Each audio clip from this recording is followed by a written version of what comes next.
Kuya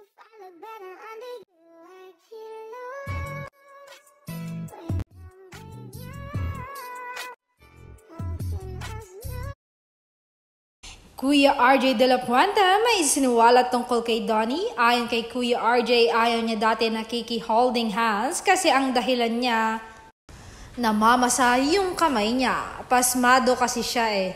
Nagulat na lang kami nung dumating si Belle sa buhay niya. Ayon, habit niya na makipag-holding hands kay Belle. Tapos nang naikwento namin sa kanya about doon, ang sabi lang niya sa amin okay lang, madadaan naman sa punasan. Kagaya ba nito, Kuya RJ? Namamawis yung kamay ko. So...